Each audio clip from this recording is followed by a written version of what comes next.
At this point, ladies and gentlemen, there's only so many ways to say that this team doesn't have enough talent. We'll talk about this game against the Blues, the Sharks losing 3-1, and have some cool, interesting news about season opener for next season, already on the horizons. We'll talk about all that and more on Teal Town, USA After Dark.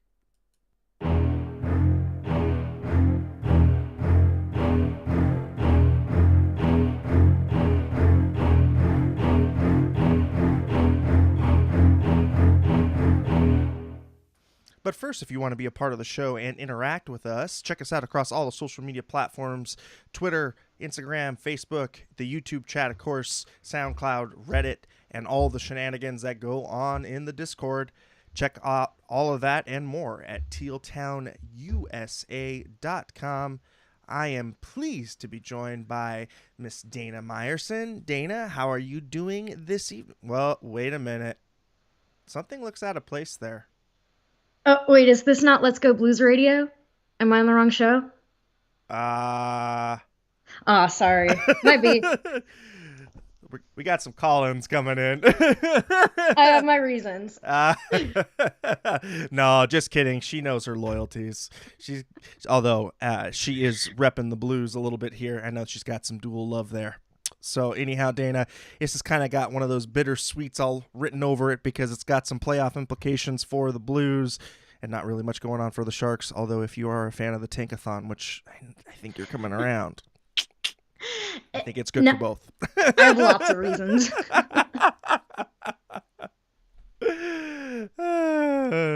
Dana, how are you doing this evening? And quick thoughts on the game tonight. I mean, we'll cover it in depth, but just quick glance and thoughts. Yeah. At times super boring, at times super entertaining. So I should just get it over with. I was rooting for the Blues just a little bit. I was rooting for the Sharks to be like good and presentable, but I haven't been to a playoff game in a long time. Unfortunately, I live in the middle of nowhere, Missouri, but I'm close to a team that's probably making the playoffs. So if the Blues have home ice, then they have more home games, so that's more chances for me to go to a game. So I'm playing the long game. Well, and then you're also playing the long game with the Sharks too, right? Because true. The more we tank, the better that pick and that pain for Shane, as they always say. Yeah. Mathematically, I don't know how much further we can drop though, so it's like whatever. I just hey, we had to keep up with Detroit. They lost tonight. Yeah, they did. Yeah. Thought Bordy looked good.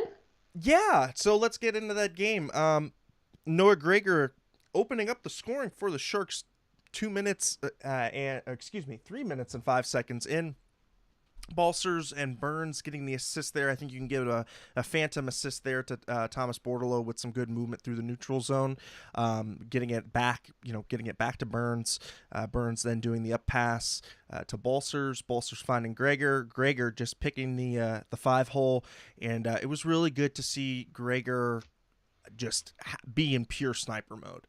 And good to see that he gets rewarded, maybe on one of those softies that that Bennington probably wants to have back, but with Gregor's luck this season, I think it kind of, he needed one of those. But you had brought up the kid line, and I thought that the three of them played very, very well tonight. I think they got victimized on one goal, and there's a little bit of some defensive positioning that needs to be figured out there, but for the most part, very creative. I like the fact that Bob Buchnevich seems to be hands off in the offensive zone with Bordy, and he's kind of free to make his plays. That's new. Yeah, I mean, I at least I'm not seeing a lot of structure in the offensive zone. Correct me if you're seeing something different. No, they don't know what they're doing. Yeah, and I think again the defensive zone coverage has been all over the place this year, especially with the forwards. And, at this point, it's kind of hard to gauge where he's going to be as a defensive player. But I do really like the offensive instincts, the creativity, and something that both, Ian Reed and I had mentioned was the willingness to back check and the willingness to get into the slot in a defensive type of role. He's not afraid to take a shot block there. He's also got his stick mostly on the ice at all times. And one of the things that Brett Hedekin brought up tonight, and I know that we love, commenting on the broadcasts and stuff, but I thought he made a great point tonight that Bordeleau seems to have his stick on the ice at most times, meaning it's not parallel to the ice. He's not kind of holding it up in play. He's got it at least 4 to 5 inches hovering off the ice at all times. And that's just great. It's one of those old school Detroit methods that we used to see Nick Lidstrom always have. It was make sure that your stick is in the lanes at all times. And I think that that's just one of those good defensive responsibilities that he picked up. And Dana, what are you seeing from Bordeleau that makes you inspired going into next season? Definitely a lot of drive. I think the fact that he hasn't been with the team this whole year, and our morale has kind of gone slowly downhill.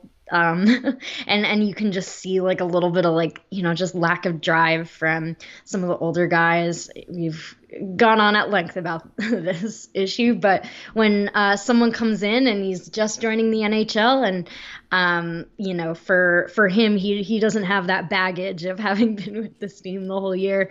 So I mean, I think that's part of it, but as far as his technique, as far as keeping his stick always ready. Oh my God, I can't believe I just said that. He's always prepared with his stick. He is. Yeah, which I think is a part of that kind of like drive where it's like probably for a lot of the other players, it's just like, can we just finish this season?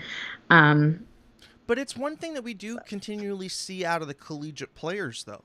I think that for all of the ice reps that they don't get, because of course they have very few games and it's much more upon physical training, it's much more upon the intellectual side of the game and studying it from that perspective. You can see that they come a little bit more prepared on the defensive zone, and you don't necessarily have to worry about a college player in his own zone. I find that more often than not in the case in which the Sharks draftees of collegiate play have always been very sound defensively. So again, I think USA Hockey does it right in that perspective. Pavs right at the top of the Pavs, Brawny. I think back of some of the other great collegiate players that the Sharks have had, and I mean, Nieto, collegiate player, again, defensive specialist. Gambrell, for the short stint that we did have him, we always maligned that the offense wasn't there, but his defensive play was always steady. So again, it's good to see that the Sharks continuing with that defensive pedigree from the collegiate players. But, we talk about all the good vibes here in the first beginning part of that first period, but, no later than 2 minutes and 18 seconds later, Dakota Johnson with his third on the season. And Dakota Joshua. Excuse me. I thought it was Johnson. There's someone named Dakota Johnson. Is that the girl who was in 50 Shades of Grey? I think it was. Yeah. Okay. I guess subliminal messaging on my mind. Anyhow, Dakota Joshua with his third, Brown and Walker with the assists there. And the broadcast kind of sent this home, on the broadcast numerous amounts of times, the depth that the Blues have. And the fact that this team has 8 20-goal scorers, not to mention little depth pieces here and there. This was a fourth-line goal, and their fourth line got them into the game tonight. And really pulled them in. And that's what's scary about this St. Louis team, is that any one of those lines is apt to play in your zone and play that smash mouth style that Craig Berube just is such a preacher of. And I think between them and Colorado and both of those teams being in the West, those are the two best systems teams coaches in the league. in my opinion. And Tampa is right there as well because, I do love Coop and Coop's troops and the way he puts it together in Tampa. And you could also say the Panthers too. But I think that you just look at St. Louis and it's structured hockey. Nobody breaks from that structure. It doesn't matter whether you're Vladimir Tarasenko or you're Dakota Joshua. They just play a structured game and it just grinds you down. I mean, Dana, you're a not so much a closet Blues fan, but you've got that split allegiance there. What makes St. Louis so dominant in the offensive zone? Yeah, I think obviously they have their star players like Tarasenko, O'Reilly, etc. But that's not the focus. It's not, the this guy show or that guy show. Like every line has, is its own well-oiled machine, and I think that's why even that fourth line. I'm gonna be honest, I had never heard of Dakota Joshua in my life until tonight, and I'm like, wow, he looks really good, and he probably is really good. But but when you can plug somebody into that system, I think they're going to succeed.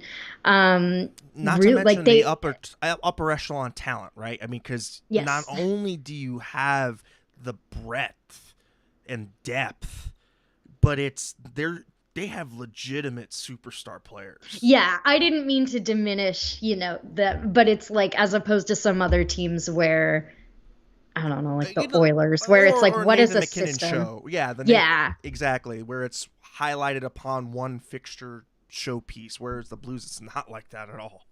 Yeah, no, they're all pretty defensively minded. Also, that's something they're good at. And it's just, I'm like blown away watching their power play, where it's like, it looked like they literally had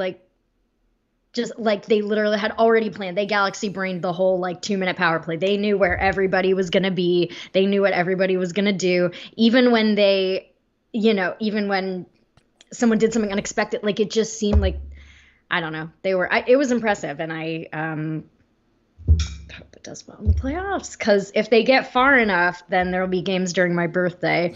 I'm sorry. I need to stop talking positive.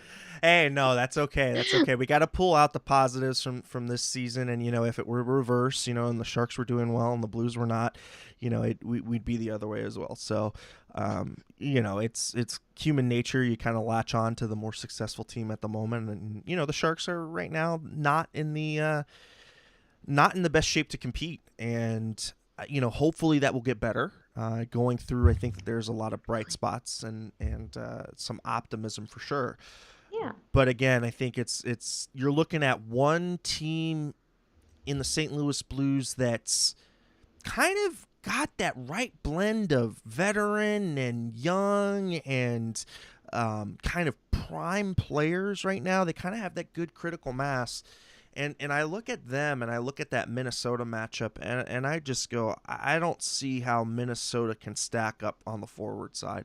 Defensively, I think you can make the argument that they're closer, and I would give the goaltending slight edge to Minnesota, but that forward depth is just so scary because we talk about it again, in that second period. Robert Thomas now, looking to take the mantle of number one center over from Ryan O'Reilly, who, again, two-way stalwart for years and years and years, but now you've got Robert Thomas, 31 seconds into that second period on the power play, no less, from Tarasenko and Buchnevich, his 20th on the season. And again, pick your poison. Tarasenko, Thomas, Buchnevich. You got Perron. You've got, not to mention Brandon Saad, who can't sniff a power play, can't sniff on the power play. It's just it's embarrassment of riches. And I really do have that critical mass feeling around this Blues team. But we'll see, because they got to play the games, right? The Sharks would do well insofar as the special teams keeping the Blues only to that one power play goal on 5 attempts. And I did want to talk about a little bit about the officiating tonight. And to me, if they're calling the type of holds that they're calling, prepare for the playoffs to be all power plays, because when that gets ratcheted up to the next level, and you've got the hooking, and you got the clawing, and you got the the possession where it's just, you spend the monster 5 minutes and somebody's end just grinding them down, there's going to be that heavy hockey, and there's going to be more of this. And tonight was ticky-tacky after ticky-tacky. Dina, what'd you see from it? Was it just me? Or did you see something too? No, I think like with the Timo holding, they got him for holding, but it was just like not a big thing, like something that like guys do all the time and like don't even get in trouble for. I don't know if it's just like a Timo thing, because he has been taking like a suspicious number of penalties lately. I think a lot of that just comes from like frustration, but in this case, I don't know. But, with regards to what you said about the playoffs, like, we can dream on. We know they're not going to call shit in the playoffs. They never do. Right. And that's why I keep saying the Oilers aren't going to do shit in the first round. Okay. Because it's the one trick, the two trick pony in McDavid and in, oh my God, why am I? Draisaitl. Thank you so much. McDavid and Draisaitl, it's the 1-2 trick pony there, but again, we talk about depth, and we talk about the Stanley Cup winners in this most recent era, and what do they all have in common? Depth, and depth. Grit. Yeah. Chicago, depth. Los Angeles, depth. Tampa Bay, depth. Crazy Penguins, depth. Even the teams playing in the finals had to be deep teams. We talk about the Predators and how deep those defensive teams were. We talk about the Sharks and how, they had just incredible goal scoring and incredible forward talent to kind of match up on the depth and when they went. So again, I look at a team like Minnesota and I go, I'm concerned. There's kind of a lack of depth there. I look at a Colorado team and I go, that's the team that I circle in the Western Conference that's gonna give us headaches, and I think that'll be in that semi-conference round will be basically your Western Conference Finals right there, because it's going to be a bloodbath with the amount of depth between the two teams. I mean, someone always gets bounced in the first round where it's like embarrassing and they had all these expectations. I cannot wait to see who it is this year. That is my favorite, like, first round of the playoffs, especially when you have no skin in the game. Like, I'm just here to watch people embarrass themselves. And then in the cup final, it's like, yay, real hockey. But to that point, like, especially when your team sucks, it's like you had to suffer all year, so you get to watch other people suffer. But it's more painful because it's more like acute, because like you got your hopes up. Yeah. Yeah, exactly right. So ending up on this game tonight, you've got Pavel Buchnevich with the empty netter. Shen gets one of those one of those add-in assists, but basically just skates it into the empty net. The Sharks again look puzzled and confused with the extra skater. It has not worked once this season. I don't think. I think it worked once. Once? I don't know, but I feel like it. Oh, maybe that was. No, I think that was empty net. There was somebody got that goal where it was like Barabanov with like a second left. That was but it was empty net, so it was like there were 6 skaters. That's what I was thinking of. Yeah. Yeah. There you go. And again, it's just you just look across the aisle at the depth that the Blues have and the Sharks and what the measuring stick, so to speak, and what they have and what we don't have. And I think that it's kind of an indictment on the pipeline. Now, we've got some interesting guys coming in, and I think that guys like Gregor finding the net late here might give him some confidence going into next season. Balcers as well, getting in on the scoring streak. I think he's got a scoring streak of 3 games now. You've also got the kid in Tommy Bordelot, who is racking up assists. He didn't get one tonight, but again, you could give him a shadow assist for his play on the goal tonight. And you look at that and you circle that and you go, man, that'd be an awesome starting third line, next season. And we go into kind of the optimism part of tonight's cast, and the Sharks will open up the season to everybody's surprise in the Czech Republic, in Prague, and it's going to be awesome for Tomas Hertl and Radim Šimik to represent home and to go back home and play in front of all of their fans. I'm sure the entire Hertl family will be there, for every aunt, uncle, and whoever, he can get tickets. But it's going to be fascinating, Dana. And I have just got this awesome graphic to show. This is from Puck Guy himself. This is kind of what we're going to be rolling out for the Global Series 2022. It's going to be early Thursday morning. We got the news that, again, the Sharks are going to be going global. The last time that we did it was in Sweden, and that was, oh my goodness, I believe that was in 2010? 10? Yeah, yes. 2010. And they'll be in Eisenberg, Germany on October 4th as part of the 2022 Global Series Challenge. Eisenbären, Berlin from the Deutsche Ice Hockey Liga, the top German hockey league, and where they've won 8 Dell championships, most in that league from any team. Then they'll be heading over to Prague, where they'll begin the 32nd season in the NHL, playing a pair of games against the Nashville Predators October 7th and 8th. This will be their third time Team Teal will play overseas to open the season. They played Calgary in 98 and 99 in Tokyo. They also played against the Columbus Blue Jackets, as we said. They're again opening their 20th season in Stockholm, Sweden in 2010. So this will be the third time's the charm. And it's going to be quite awesome. Dana, I think we got some comments from Hertl, and then we'll get our comments on it too. The teams go to Finland, the Finnish players take everybody to the sauna. And I think Nico took the Devils to like up a mountain or something when they were in Switzerland. Do you have anything in mind with their?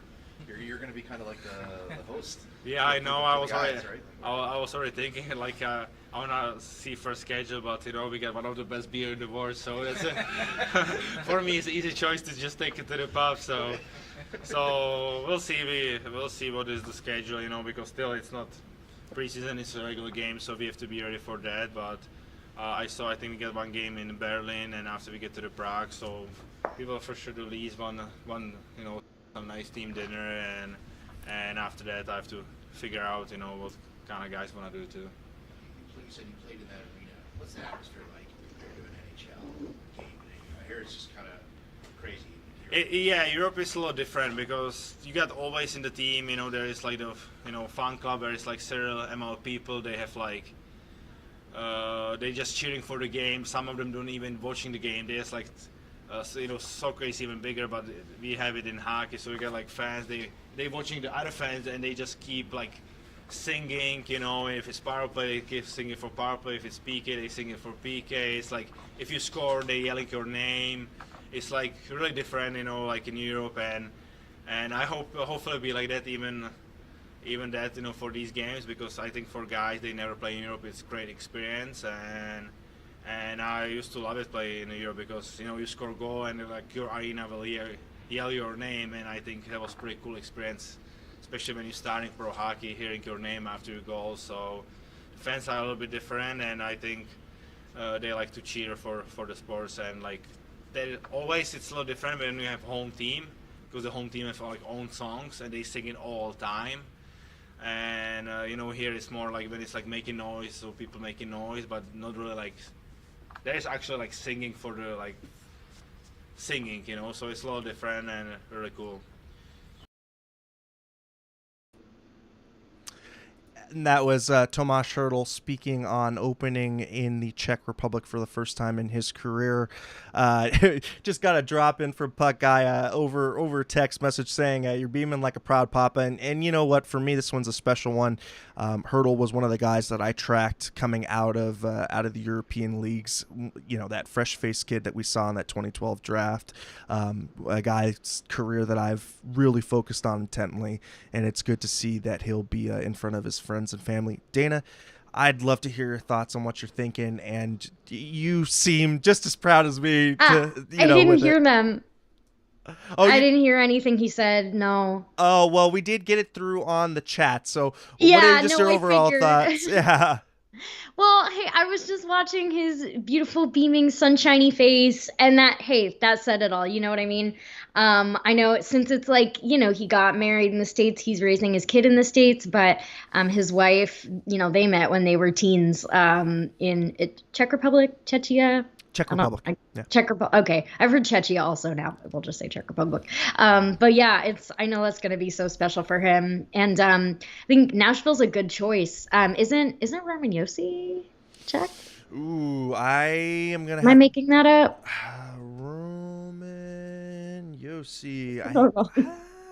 Let's see here. He is. Nope, he is Swiss. Okay. I don't know why. Whatever. Ignore me. He hails from the Alps like his compatriot Timo Meyer. All right. Well, I don't know. Okay, there's probably somebody Czech in Nashville, but that's so exciting. Yeah, no, my sister lives in Spain right now, and she goes to a different European country like every week. Like, it's so easy to travel. She's been to France, Greece.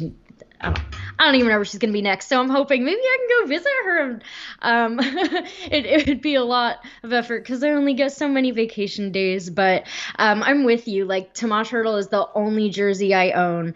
Because for me, if I'm going to have a jersey, like, I want to be connected to like that person, you know, and be like, I'm proud to have to like wear their name. I remember going to a game in 2013, pretty soon after his big 4-goal game. And like, I was like kind of in a rough spot in my life. And so my dad telling me all about this, like, you know, the Sharks' new rookie and, you know, and by the way, his name is pronounced Tomas, not Tomas. So, you know, God, nobody knows how to pronounce it outside of the Sharks community, which is frustrating. When he was drafted, Tomas Hertl. Yeah, right. I can just remember he was hearing smiling anyway. Bert Jr. Bert. Yeah, I love him because so many, you know, like hockey compared to like basketball, you know, they're taught to water down their personalities a lot of the time. They're taught to just keep their head down, just say the same thing to the media, always pucks in deep, you know, forecheck, blah, blah, blah. But like Hertl just has this effervescent personality and, you know, he's a little snake bitten right now, but when he's going on the ice, like he's going, which is why when he re-signed, I was just so selfishly happy. Like, I mean, I knew that, you know, the truth is like, do we need another 8-year contract? But also this person is just so special to the organization. And hey, Shimmick too, you know what I mean? He's been around a while.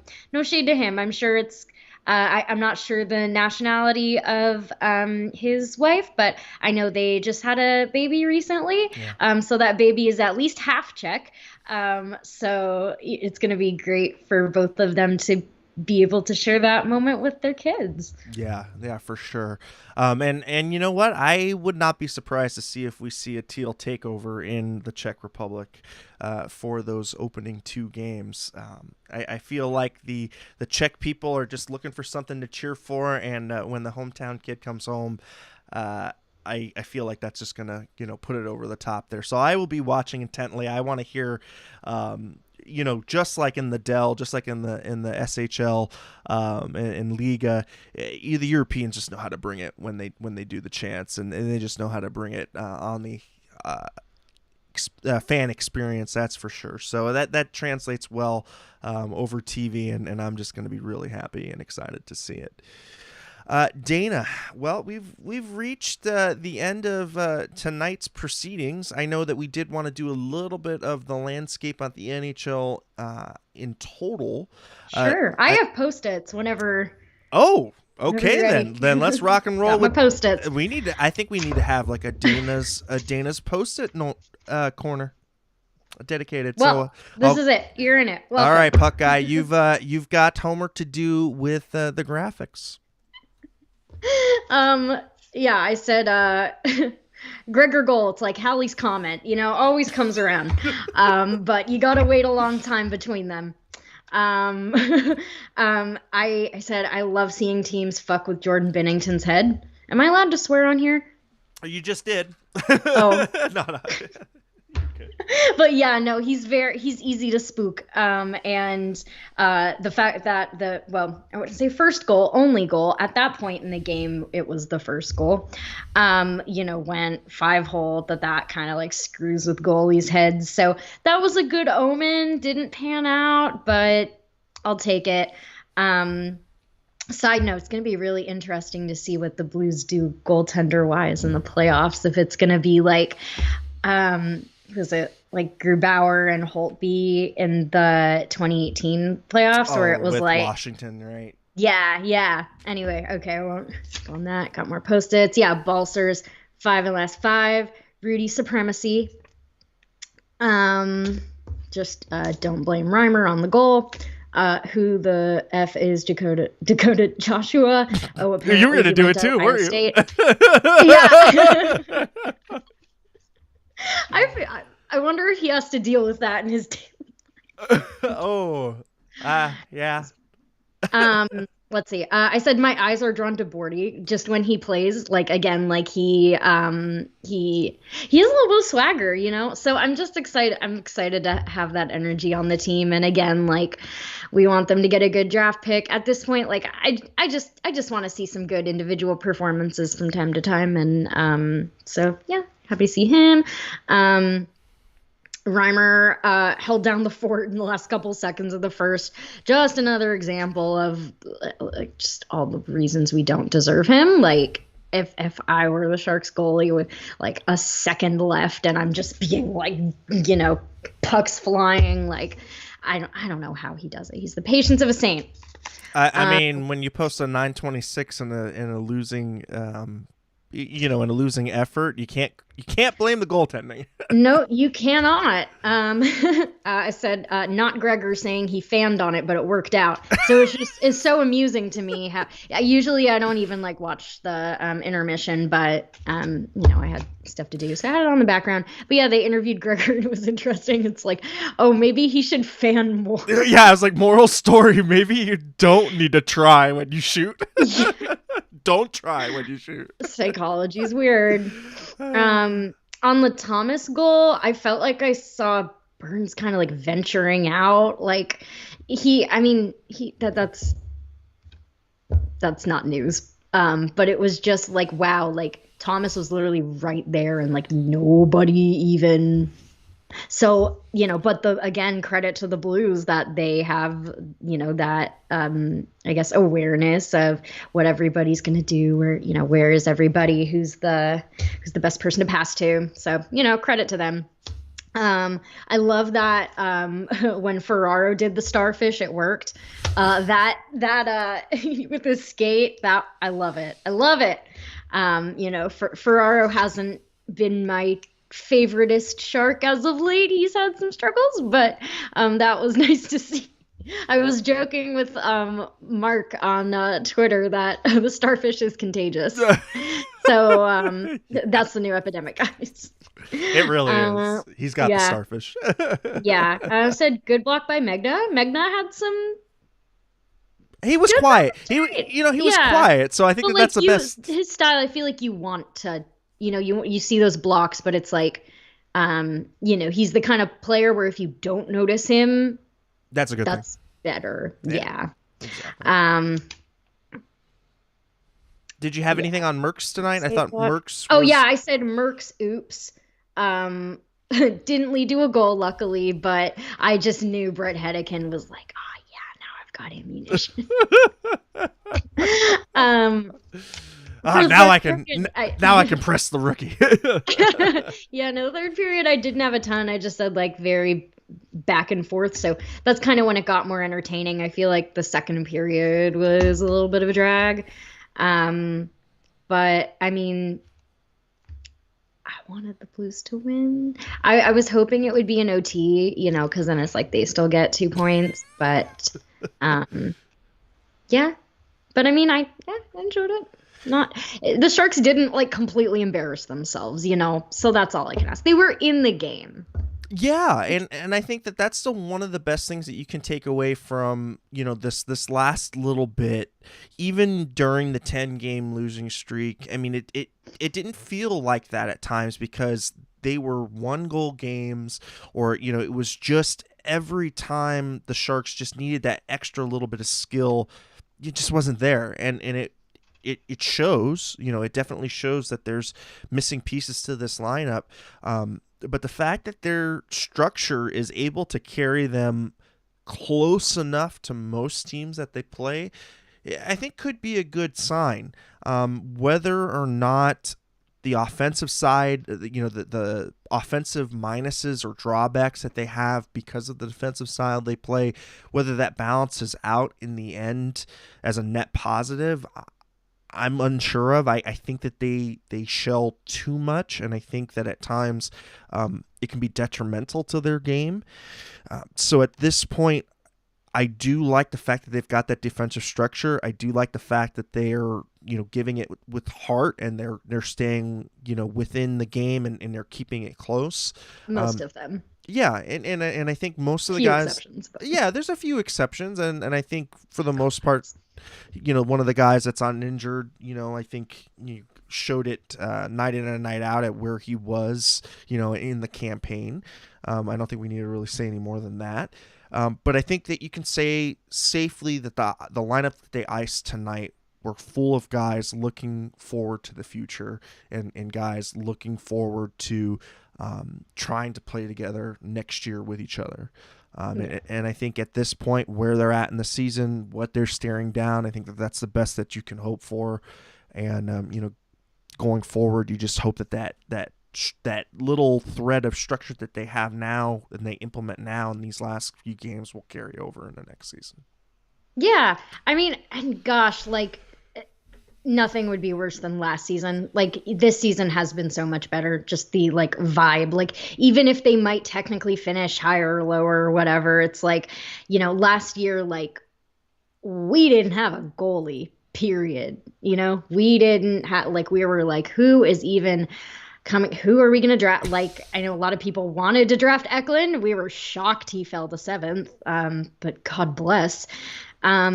That was kind of the start of something, and I guess, the Jones buyout wasn't fun, but it was a sign of like, okay, they're at least willing to admit that the goaltending is not working. So, like goaltending hasn't been a woe hardly all season. That's nice. Seeing Bordelot and Coe and oh my God, Robbins. I always forget about him. I don't know what Weissblatt is up to, but again, like we have lots of guys. I think certainly, lots of them are going to make the lineup next season. And that's always fun because, with youth movements, like you look at Anaheim, you look at Detroit, these teams where it's like, they're not there yet, but or like New Jersey, I guess, would be another example where they have young players who like engage the fans. The fans love them. The fans come to the games for them, even if they know their team isn't a cup winner right now. I think. But Dana, that's super underrated. I don't think we have to even look all that far. We just have to look to our friends down south and in the black jerseys to see what they're doing and how there you go. Yeah. And how fast they turned it around with the contracts that they have on the books.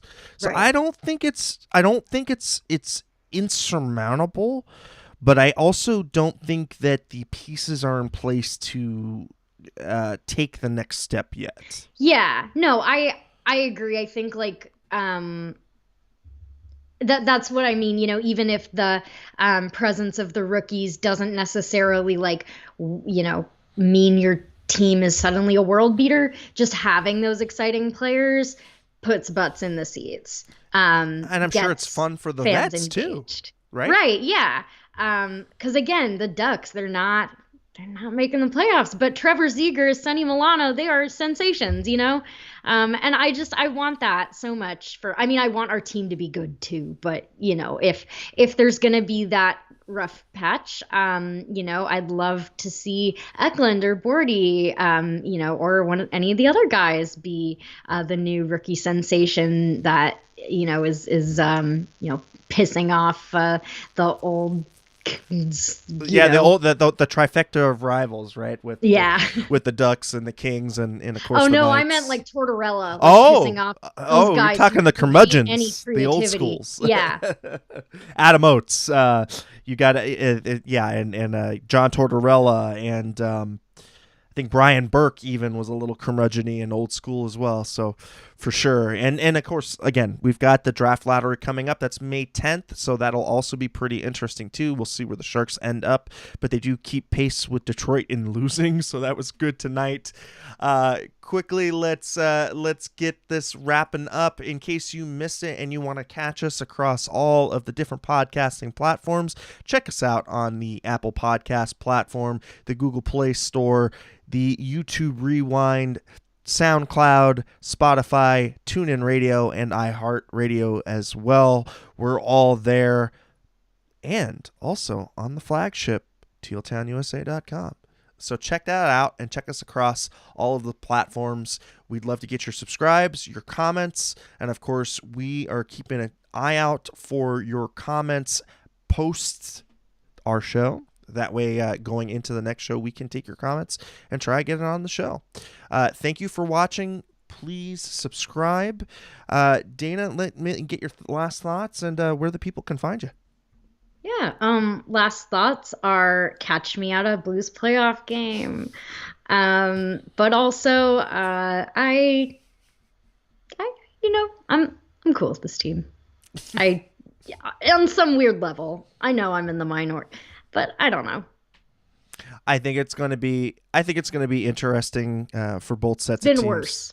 Yeah. There, I'll put it that way. It's been worse. It's been worse. Definitely different trajectories for the Blues and Sharks, but I think the Sharks, hopefully, I think the darkest is out of the way. And as far as where you can find me, you can use my first name. That's Eric, E-R-I-K, and my last name, L-A-N-D-I, across all the social media garbage platforms. And let's see if I can get this right. Keep it real, keep it teal, and keep it real teal. Thank you, everybody, and we'll see you after next game.